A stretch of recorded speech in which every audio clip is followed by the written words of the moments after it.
So, anyways, I'm giving a midweek update. This is a start over because YouTube was acting up on a 5G phone. Unreal. What is going on here? What is happening here? Oh, shoot.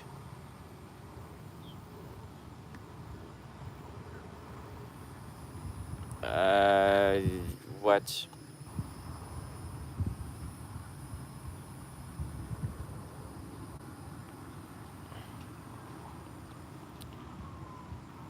All right, I apparently. You guys, give me 1 second. Again, cultivating patience again.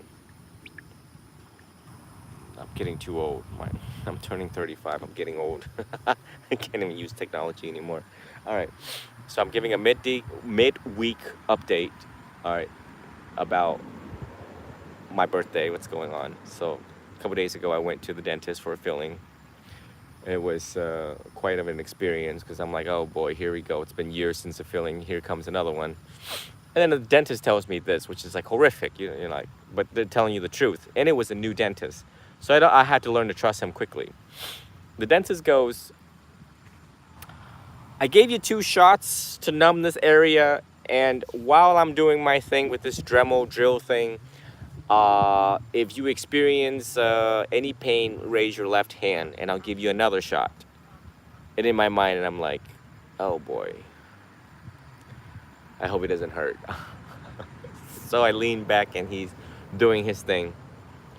And I survived it. There's no pain or discomfort in any way, shape, or form. Now, why did I tell you this story? Why am I telling you this? What does this have to do with Buddhism? It has everything to do with Buddhism. Number one, happiness is not having a toothache. So if you woke up this morning without a toothache, be happy, be grateful. Number two, in life, when you do not practice right speech, you bet you're behind that karma is coming for you in any way, shape, or form. In the art of facial readings, people that does not have perfect teeth, okay, any teeth that is protruding outwards, according to the Chinese facial readings, that dates back thousands and thousands of years of observation, it is indication, possible indication that that person most likely does not practice right speech. Again, what does this have to do with all of you? Well, so previously when I gave talks on karma, I have said that in my whole entire life, I have gave more and took less. And that when I suffered in life, I did not suffer that much. It was a very short-term suffering, mind, body, financial, emotional, physical, so on and so on. Comes now, this is the second major, it's a big deal. I mean, when I was in college, I had my wisdom teeth removed while in a day before class. So, look, I felt this thing. I felt like my teeth was scratching on the mucous membrane of the cheek. And Dr. Mang at Mang Dentistry said, yeah, that'd be your wisdom. You want it out? And the discomfort was so great that I said, yes, get it out. But I did not realize that it was a wisdom tooth. I think at that time I had really bad ADHD and I just was like, okay. And this man, I have never seen a dentist so excited to pull teeth. And he is a captain. He's been doing it for like 40 years of extractions. This man pulled the tray out, grabbed his tools, gave me the injections, and took the wisdom teeth out within seconds. There were pressure. There was a lot of pressure, but no pain. And then here comes this feeling that an experienced DMD looked at and said it could, while he's doing his thing, I might be experiencing some pain, but I didn't experience any pain. What does that tell you? What does that mean? Buy-in through direct experience. Buy-in through a person who has practiced right speech. Not that my whole life that I have practiced right speech every single day at every single moment. Of course, there were times where I slipped up and did not practice right speech. Yeah, there's times where I got angry and said things and said mean things to people. Yes, Agree and affirm. No doubt about it. No denial. I would say 90% of my life, 95, 90, 95, somewhere around there. Let's say 90. 95 sounds a little too perfect. 90% of my life that I have given wise counsel to my friend, that I was the Kalyanamitta in Buddhism, the wise friend, the good friend.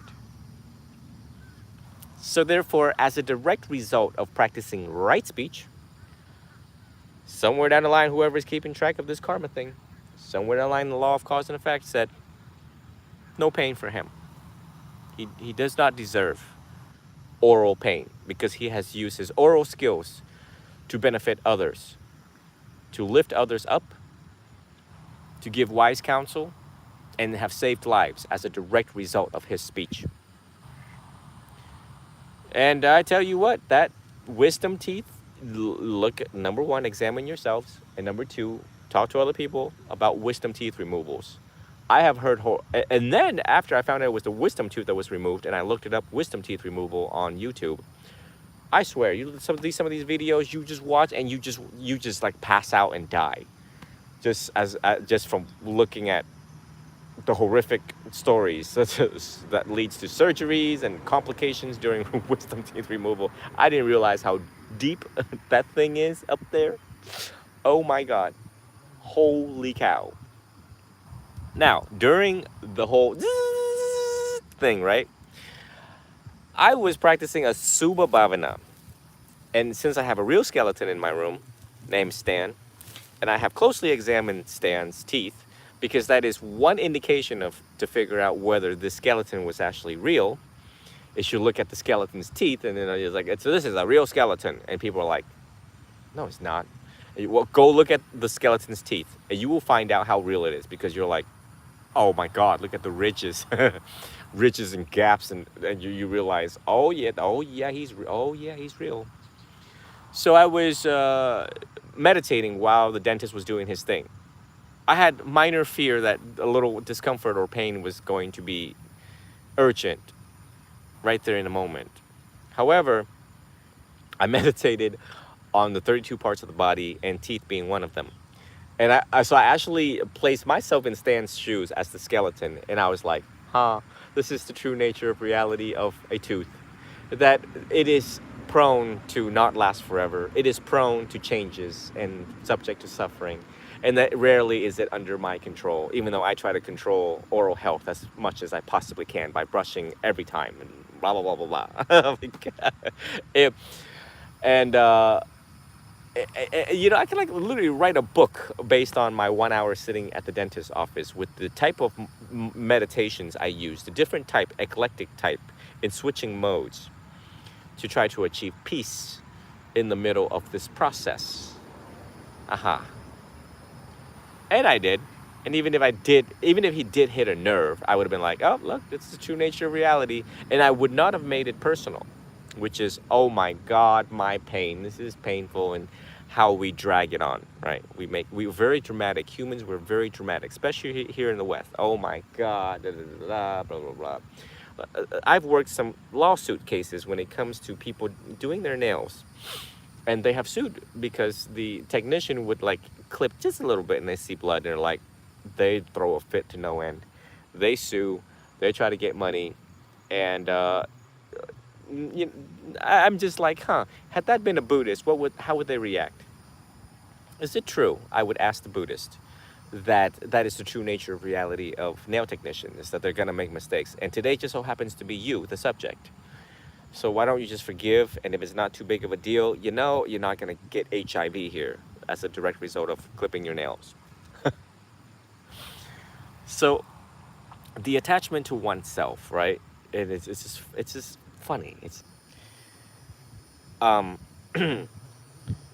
So I am holding some last in-person meditation event here next week with special guests coming in, either Tuesday or Thursday, which it kind of go past my birthday. I'm not even sure if I'm gonna celebrate because I'm in the middle of writing this book, but it is quite of a jubilant mark in my career as a monk, going on 7th year. And the significance within the timeline between when I was ordained and the year 35, which is when I was ordained. 35 minus 7, 28. When I was ordained, I was 28, and to 35. The significance hold is that the Buddha left when he was 29 and became fully enlightened at age 35. And so, but the significance here within the timeline is that I was able to accomplish so much in the 6 years, comparable to a lot of people in the holy realm that can do in a lifetime. And I believe that 20 straight years, continuous, concurring, consecutive years of diligent practice and studying paid off. And these were moments to shine. Was that immediately after ordaining and a couple years after that, starting the teaching of my career, I put it to the test. And all of that is evident for all of you to review how much I have changed on my Facebook. And I'm trying to merge some of the Facebook videos over to YouTube. But it is something to celebrate. It is something to inspire, especially the young monks, and especially to the adolescents that is emerging now, is that one should diligently study if one wants to change oneself and or inspire the rest of the world one day. Every step that you take when studying the Dhamma, studying psychology, studying sociology, studying anthropology, studying social work, will pay off one day. All of these knowledges will come in handy. And that when the time and when the causes and condition is correct and right, it will ripen and it will just bloom like wildflowers. So I encourage you all, a lot of people look at education or the pursuit of education, the formal and informal education, as a pain in the butt, as, you know, it's too long. Yeah, well, let me be the first to tell you and inspire all of you that 14 years old, 20 years, that is equivalent to 3 PhDs, 3 dissertations,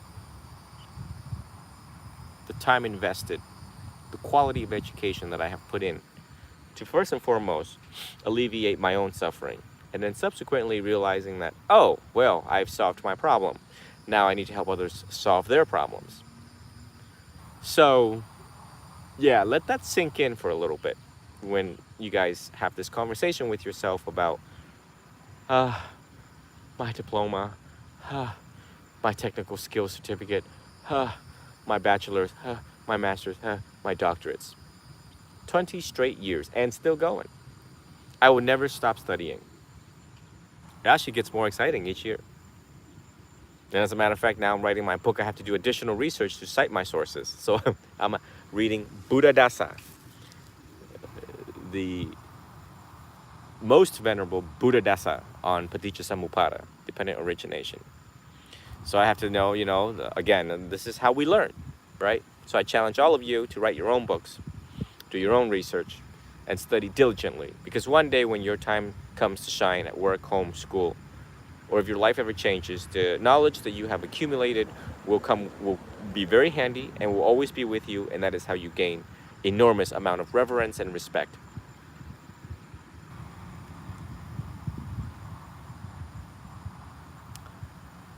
And as I prepare, I'm not sure when, but I should let you all know my notice of intent to enter into to exemplify and promote the part-time monk program. That means, well, right now, what's keeping me from doing it is that I still sit on the panel of Buddhist scholars. And so it would be strange to disrobe and reordain every 2 weeks under the part-time monk program just to participate in the panel. I'm not sure when. I need to consult this with Venerable Sarananpala about my program that I am wanting to promote. Whereas I disrobe and you will see me in regular civilian clothes, doing civilian things. I wanted to exemplify what it's like to live the lay life, but still operate under the moral and ethics and within the lens of the Buddha, Dhamma, and Sangha. I've always lived the Buddhist life, whether I was in uniform or out of this uniform. But I wanted to exemplify that. One way to inspire all of you is by and through my own examples. So I just wanted to prepare everyone for that. And you guys will slowly get warnings as that time comes. Because certain cultures, when you disrobe, they're like, "You're not a monk anymore?" Let me tell you all something. You are a monk with or without this uniform. You are a venerable with or without this uniform. Simply put, are you worthy of veneration? Have you lived the good life? Have you behaved? Huh? Cheating, lying, killing, stealing? Huh? Have you lived the noble life? Simply put. And if you have lived the noble life, you are a venerable. You do not need to be a monk to be a venerable. Read up on the Venerable Justice Scalia with the Supreme Court Justice and many other venerables across religions, including the Catholic religions. They too were worthy of veneration. So again, I wanted, now that there's so many of you on all of my social media, that I believe that I will inspire you all and how I lived my life as a layperson. And so this is something that I like to demonstrate a couple of months, maybe 2-3 months I ordain again and then disrobe and then reordain again by different teachers also. It also eliminates the attachment to teachers, attachments to some of these conventional things that we cling on to of a teacher and the idea and concept of this life. Yes, I am an ordained Buddhist monk, but I see myself as a visitor. Simply just a human that came, hopefully conquered, and subsequently left. And I wanted to show you all that. I don't hold any significance within myself or my life or my title. It's not the humble way to operate, and you don't get respect that way. Yeah, oh, you have to respect me because I'm a venerable. Blah, blah, blah. No. I'm just a homeless beggar. That's what a monk is. That is definition of a monk, a homeless beggar, that's it. And his life is dedicated to service, just like other different religions. So anyways, I just wanted to give you all the midweek update as I'm still doing my own thing and my parents are in New York right now on vacation. This weekend is going to be quite interesting. I'm not sure what it's going to hold. My editing team and publishers team is chasing after me for materials in writing, and I keep on promising actually that I would produce something. So it's been a little challenging, but number one, entertaining all of you, and number two, the other tasks and duties as a monk. But in conclusion of tonight's talk, and hopefully tonight I can give another talk. I really like talking to all of you, and these are good reminders for all of you to study, stay straight on the path, meditate, inspire, keeping the precept, give the gift of safety, give the gift of education to people. People go to church and people go here, people go there, mosques and different places of worship, and they receive the good gospel and grace and messages of peace, love, light, hope, redemption. And so this is part of me doing my job, is to be that continuous reminder for all of you to meditate, to bring it back, to not hang out with the fools and chill with the wise, and cultivate wisdom within yourself by and through meditation. So every time when I activate these social media and appear in front of you, and I know that these are reminders that you all need right now in your life, no matter what you are doing, no matter what you got yourself into, and whatever trouble finds you. Sometimes you don't have to find trouble, but trouble finds you. That you are instantly comforted by and through the methods of the Buddha, who have taught us skillfully, who have taught us how to deal with life skillfully and not let it creep underneath our skin to the point where we get angry and subsequently affect our health. So again, this week, the week of Dana, where I have selected the particular teachings. Dana is something that I have reserved over the past 6 years. It's just because as a emerging new monk, I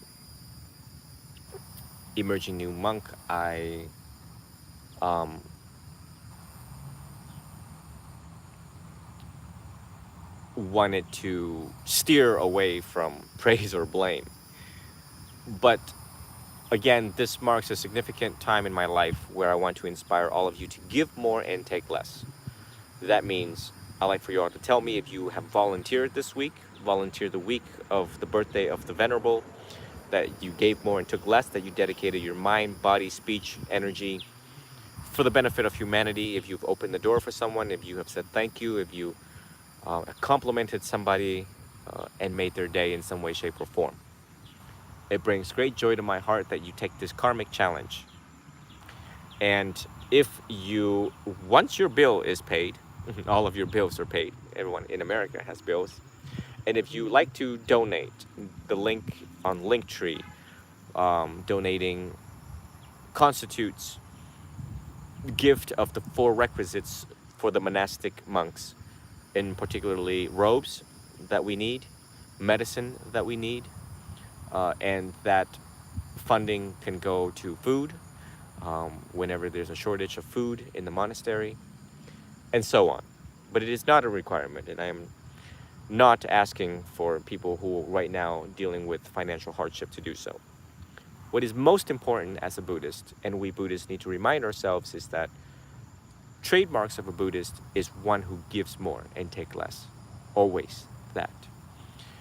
It is one way that we mitigate our greed and excessive desires.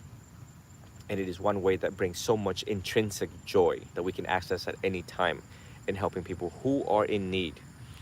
And you know, everyone is going through a battle right now in their lives, but a simple small compliment and a simple small kind gesture and action of holding the door, of helping someone's grocery put in behind their car, of picking up something that they dropped, is tremendous ways to bring instant joy and happiness for you and the recipient. And so my week of birthday, and on the practice of Dana, which is generosity, I hope to encourage you all to do that. And you do so because you're human and you're beautiful and you are the light in this world, and you can exemplify this light every day. You can show that every day. We show not by just talk. We show by the way how we walk on this earth. And that is how you inspire a lot of people, right? And because you did something nice to them, they now know what it's like to feel, to be the recipient. And so now you see how one light can light up the rest of the other candles in the world. And it is a continuous force continuum of happiness, light, love, acceptance, togetherness, unity in the world. I'm always moved by simple and small, kind gestures. It is a reminder of what is right in the world that we live. And it is exactly what we need more and more each day. Every single day we turn on the news and we see that humanity is being separated in some way, shape, or form, by and through shootings, by and through wrong speech, by and through wrong action, wrong intention, wrong mindfulness, wrong livelihood, wrong effort. Everything in the Noble Eightfold Path, you see the total opposite. So therefore, as humans, it is challenging being human and not to get angry over the smallest and simplest things. But it is by these through diligent practice that is being uttered and reminded by a monk that you honor the great teacher, not just myself, but our one and only historical Gautama Buddha, to go out and again be the light, the shining light that we need right now in this urgency of the world. We cannot solve all of the problems in the world, but we sure can solve what we have right in front of us. And the first thing is to be kind, and to be kind to other people, and to be kind while you're texting, to be kind while you're speaking on the phone, to be kind when you are encountering another human being and any sentient beings that come along the way and in front of you. You show this love and light, and you will see the benefit of karma quickly. You do this, and things will fall into place. You do this, and great fortune will find you, like it did and it have for me. Had I not keep the precept throughout my life, clearly karma will find me, and the lightning strike will find its way here, right underneath this tree. But I have exemplified the noble life for all of you to see and to try to emulate as much as possible, just like the great Buddha and other monastic orders. So again, it is getting dark. The temperature is wonderful out here, as we got a little bit of rain here in Florida. And I hope the temperature stays that way. I hope to be out on the beach sometimes this weekend to give additional talks. The actual celebration of my birthday may or may not happen depending on the causes and conditions with the people that I'm with, my family, and so on and so on. It is of great jubilance, but even though it should be celebrated, it may not due to timing constraints. And that I am still continuing to do the one-on-one session. It is one way for me to give back on my birthday. Every year I give back on my birthday by doing whatever I can to give. And I have had a lot of fun lately in talking to people and helping them solve problems. It is amazing, again, back to the beginning of this conversation, that after 20 years of study and 15 years of clinical practice, that now it is second nature when I am counseling people. And it's no longer that big of a deal or that heavy of a challenge to help people and come up with solutions to their human problems. I'm meeting a couple more, however, it is quite now limited in regards to the acceptance and the continuation due to limitation on resources such as time. But a lot of people from Australia, across the world, is reaching out, which is I need to probably ask what's going on in Australia. So I will ask more societal-based questions during these one-on-ones, and we'll probably ask if they would like to share their story worldwide to inspire all of you. So something to look forward to, and more to come. And I really would like to thank the anonymous 3 donors that sent the CBT books.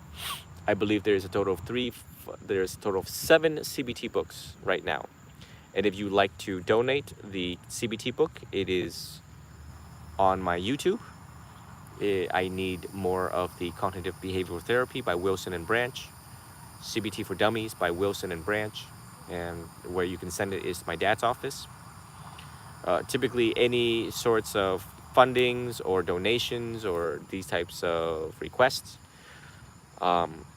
it goes to my dad's office, as he is in charge of such donations to ensure the integrity of the act of generosity and the practice of dana. It holds everyone accountable, and that, you know, the resources goes to where it matters most. It is a common practice and my own personal policy that this practice take place that particular way. Again, I'd like to thank all of you in keeping me in mind. I'd like to thank everyone who is wishing a happy birthday, as it is this June 13th coming up. Again, just to see that the love that you all shared, the love that you all are showing is wonderful to the teacher. It is what makes everything worth it, and that the light that you all show, the love, adoration, and admiration that you all are have always shown, and is still showing, is what makes the spiritual life so joyful and jubilant along the way. We too do not exempt certain challenges of the holy life, particularly handling the masses of suffering in life. But the comments and the direct messages of hope, of the thanks, the many thank yous for all that you do, how much you have impacted me, for example, how much you have impacted, so on and so on. And the most recent one was, "Dear Venerable, I spoke to you 8 months ago. Now 8 months later, so much have changed. I have started new relationships, and I have established and maintained happy, healthy lifestyles. And one of the greatest ways that you change, and when you report back to me how much things have changed in your life, no amount of gold or platinum in this world can bring that type of indescribable jubilance and happiness that will last lifetimes to come. And it is exactly what makes this path worth it all, from beginning, middle, and until end. So again, much happiness here, clearly. And hopefully tonight I can give expand on some things. I am also reviewing the Bible, and I want to, somewhere down the road, merge the two together as the significance of my 31st birthday and the significance of my teaching career have led me to reflect the Catholic days, that was as a direct result of the Catholic Relief Services program that my dad engaged in years ago in 1970s. Subsequently, one letter from the Catholic Relief Services led us to be able to immigrate to America, of which I'm able to sit now in front of you as a direct result of that program and the many good services and the many programs that the Catholic world has offered and is continuing to do for the world. I feel a sense of indebtedness to the world of Christianity, to the world of the Roman Catholic Church. And upon reviewing carefully about the two great religion and philosophy, I like to merge them together. And I believe that all of you will be waiting to hear that. I believe that that will bring such great joy to see the commonalities, everything from the historical aspect to the modern day practices of pastoral services to the spiritual dimensions that the two has to offer, and to remind people to keep the morality and ethics, the sila, samadhi, and panya, the merging of the two. During this research of mine into the Catholic faith, it's actually research because I've already gone through the Catholic schools, but it's been such a while, is that upon this research I came across the Archdiocese of Washington, and the image of Jesus on the ceiling was one I have never seen before my whole entire life. And he bravely opens his arms, and his robes were red, and his right shoulder was exposed. I don't think I've ever seen a picture of Jesus' shoulder exposed like that, to the point where you can see, basically half of his chest. There was a BBC documentary that proved, and I've yet to actually go through the details of it either, and these would be questions for scholars on both, for doctors of sacred theology, doctor of semantic theologies, and all of the degrees associated with the Christianity world and the degrees associated with the Buddhism world, to make their final comparisons, contrast, concurring or denying, dissenting or assenting, that Jesus once studied under the Buddha. There was a time they didn't know where he was, what he was doing, but he was a monk named Isa. Again, I'm not for it or against it. It's kind of cool. Whatever it is, I don't really care. And it's not my job to jump into that realm, anyways, because I think both of them are cool. This is one of those things during my college years. My teacher said one of the reason why, one of the reason why the religious wars get started is because somewhere down in the conversation, someone says, "Well, my God is awesome and your God sucks." And when my professor said that, I died. I died in class. I literally died, and I was like, "Well, you just keeping it real, and you know what? We love you for that. Thank you for not keeping it so dry and academic." And it is you're so awesomely right. And so I don't think that Buddha is great and the Lord Jesus Christ is not. Simply put, again, I like to meet both of them one day, and one day we do have to answer to somebody. If we live our life, if we're going to answer to somebody, then you know that's again one of the perennial and salient aspect of Christianity, particularly Catholic, is the Ten Commandments. Have you been keeping the Ten Commandments? And one of the trademarks in Buddhism is also the gift of safety, sila. So again, it don't matter where you run. If you run over here, you need to stop cheating, lying, killing, stealing, sexual misconduct. If you run over to the Christianity world, do not bear false witness. Again, lying, cheating, killing, stealing. Okay, same way. The six commandments. Adultery. Thou shalt not commit adultery. So no matter which philosophy you choose, you see the commonality. It's just how awesome they are. And I just wanted to bring that to all of you to the table, just how awesome both of them are. We've seen Archbishop Desmond Tutu, who have already passed away, sadly, who have passed away earlier this year, and was the best friend of the Dalai Lama. And they both have joined together to make the book In the Book of Joy, which I have read. And again, you see these two faiths coming together, and it's so beautiful. It is my job to also cast light onto, the misconception, cast light into the things that people are ignorant to, that they do not know about the different faith and philosophies and religion. And I will do this across all faith, religion, and practices when I have time, so that you all are more educated and informed, and you know what the Jain order is like, and you know what the Sikh Sikh order is like, and you know what Christianity and is like, and then you're like, oh, look, this is really awesome. I don't I don't need to go secular and rogue out there. So all right, I have really passed my time here as a monk, violating the precept right now of being out while it's super duper dark. But you can tell that I get a lot of joy in educating you all on this. So again, much more to come, and I'd like to welcome all of you all of the new people on YouTube. It's been blowing up to no end on YouTube. 14,000. That means I have superseded the amount of followers